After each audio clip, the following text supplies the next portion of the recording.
Imagine James Madison was never born. No father of the Constitution. No quiet strategist in the background turning chaos into a design. And here's the scary part. The revolution could still be won, and the country could still fall apart right after. Rewind to the 1,780 seconds. The war is over, but the United States is basically a group project with no manager. Under the Articles of Confederation, the central government is weak. States act like separate countries. Money is a mess. Trade is a mess. Debts pile up. One state taxes another's goods. Another prints paper money. Congress can warn people, but it can't really enforce anything. Picture 13 roommates sharing one rent bill and arguing over who pays. That's what early America feels like. One name, 13 priorities. So here's the first big question. When the next crisis hits, do the states tighten into one nation or split into multiple Americas right now? Madison saw the trap early. He wasn't trying to build a king. He was trying to build a machine. Strong enough to work, but built with brakes. Separate branches. Checks and balances. A system where no one person or one loud majority can grab the whole steering wheel. And he didn't walk into the Constitutional Convention empty-handed. He walked in prepared, with a blueprint mindset. If we don't design this now, we'll pay for it later.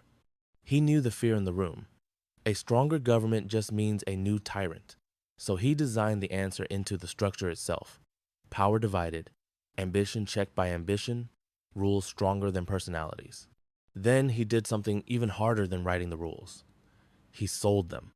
In the Federalist Papers, Madison basically says, factions are inevitable. People will form teams. The question isn't how to stop that. The question is how to stop one team from crushing everyone else. That idea turns the Constitution from a power grab into a safety system. It tells skeptical Americans, you can build a stronger union without giving away your freedom. Now imagine him gone. Who makes that case clearly enough to win?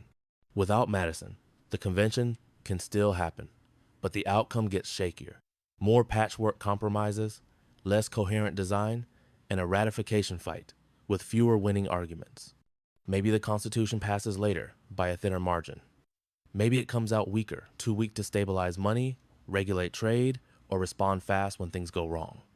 Or maybe it fails, and the U.S.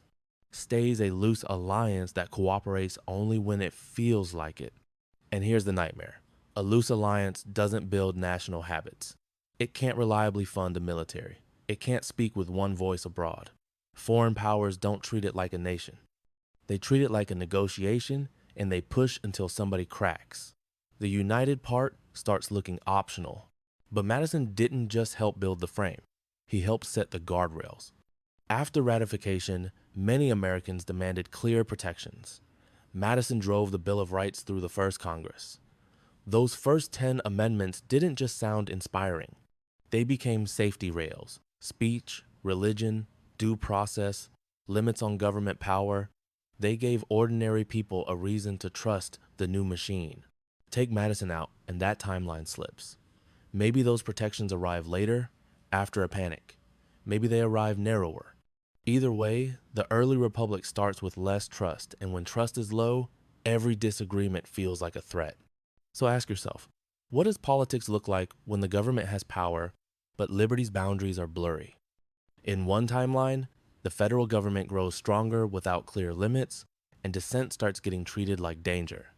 In another, states set their own rules, creating different rights in different places until Americans stop feeling like they share one country under one set of protections. And once people stop trusting the rules, they stop playing by the rules. Then comes the real-world stress test: foreign pressure, fragile finances, and a young country trying to prove it's not temporary. Madison later becomes president during the War of 1812, a conflict that exposed how unfinished America still was. In a Madison-less timeline, you enter that era with a weaker framework and fewer shared protections, and every shock hits harder. That's why Madison matters. He helped turn "we won a war" into "we can survive peace." He didn't just help America exist, he helped America hold. So in a Madison-less timeline, The US might still be born, but it's more likely to be weaker, more divided, and more vulnerable to the one threat that kills young nations: breaking from the inside. And if the glue is weak, every crisis turns into a breakup vote. Now, who should we erase next?